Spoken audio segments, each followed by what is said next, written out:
Nous sommes contents. Dieu vous aime. Nous sommes encore là avec le même message du prophétisme. Nous sommes en train de parler sur le prophétique. Le prophétique, c'est tout ce qui est relatif au prophétique, au prophète.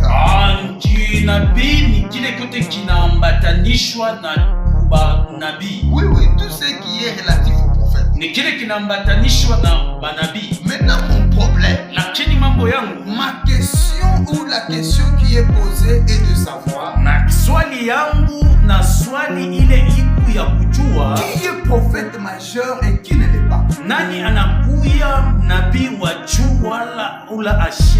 C'est pourquoi ces derniers temps je commence à m'appeler, les gens m'appellent le prophète mineur parce que je ne suis pas prophète majeur.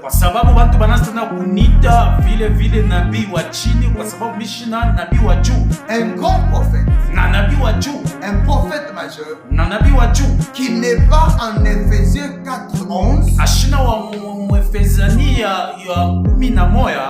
et celui-ci. Un grand prophète, un prophète majeur, c'est celui qui est plus grand que son patriarche. Donc Jésus est plus grand qu'Abraham, son patriarche. Moïse est plus grand que son patriarche.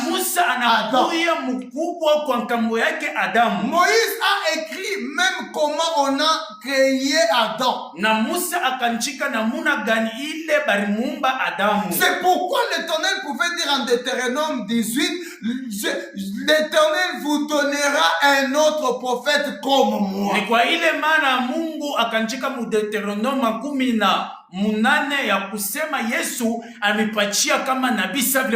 C'est Dieu qui dit à Moïse, comme ils te refusent, ils aiment voir un Dieu, ils veulent parler avec un Dieu.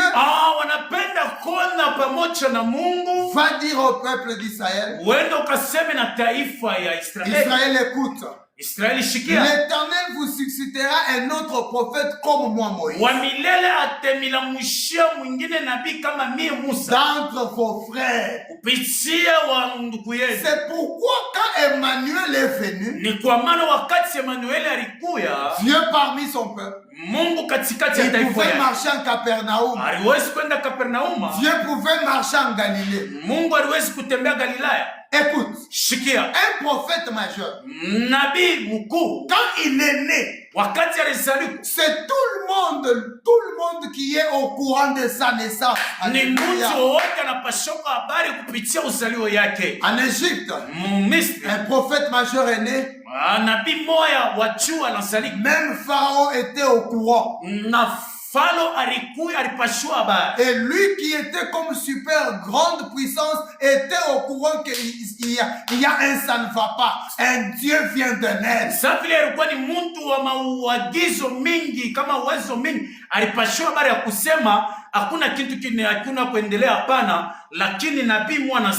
Même du temps de Jésus, Hérode a senti qu'un ça ne va pas.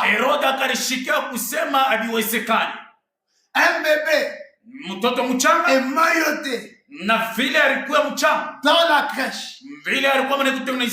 Jésus, prophète majeur.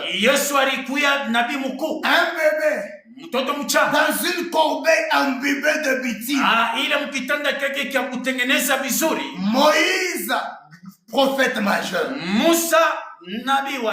Voyez-vous? Une autre caractéristique d'un prophète majeur. Un prophète majeur est un Dieu pour sa génération. Pose-toi maintenant la question, toi là, es-tu prophète majeur ou pas?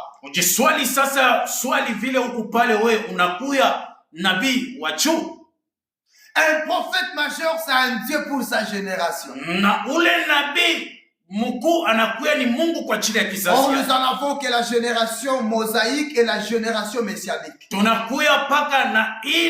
kizazi cha mosaiki na kile kinakuya cha kumisiani. Dans la génération mosaïque, mule mkizazi cha mosaika, Dieu lui-même dit à Moïse, je t'ai fait Dieu pour Pharaon. Mungu yeye peke akamuonesha Musa na kufanya Mungu kwa ajili ya Farao. Et comme Pharaon était Dieu pour toute la terre, Pharaon dominait toute la terre, c'est-à-dire Moïse était Dieu.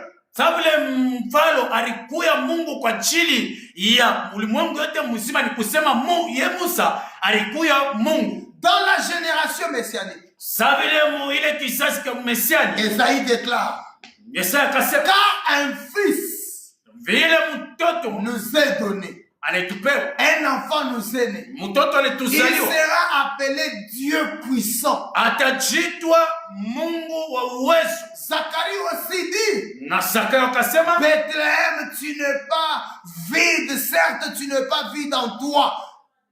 Un enfant sera né et il sera appelé Emmanuel. Na Bethlehemu hauna sifuru kwa ajili yako, lakini mtoto atazaliwa na atajitwa kwa jina la Emmanuel. Pour terminer aujourd'hui, une autre caractéristique, na alingine, un prophète majeur laisse une leçon à sa génération. Ule nabii wa juu anachaka ile msomo kwa ajili masomo kwa ajili ya kizazi yake. Il laisse un enseignement, mafundisho. Anachaka mafundisho kwa ajili ya kizazi yake. C'est pourquoi vous allez comprendre quand les pharisiens, même tout Sanhédrin, quand le Sanhédrin parle avec Jésus, vous allez comprendre que les pharisiens demandent, Moïse nous a donné une leçon. Moïse nous a enseigné sur les divorces. Moïse nous a enseigné sur la dîme. Mais toi, qu'est-ce que tu nous dis? Lakini we unasema nini? Musa anatufundisha kwa ajili ya kuachaliwa kwa ndoa, anatufundisha kwa ajili ya vitu vyote, lakini we unasema nini? C'est-à-dire, ni kusema un prophète majeur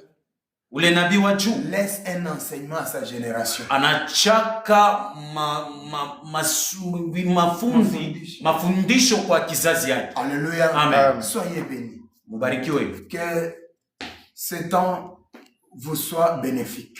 Na wakati ikuye mzuri kwa ajili yenu. C'est le prophète Jonathan du ciel. Inakuya ni nabii Jonathan mbinguni. Et mon ami de tous les temps, mon interprète, je l'appelle toujours affectueusement Papa Dadi. Na rafiki yangu wakati yote, ule mtasifiri wangu mimi namuita kwa jina ya Papa Dadi. Nous sommes ici chez nous, chez Migav. Tunakuya huko kwetu kwa Migav. Ministère na huduma génération ya kizazi des frères adorateurs. ya wale wabudu wa ukweli. Soyez bénis. Mubarikiwe.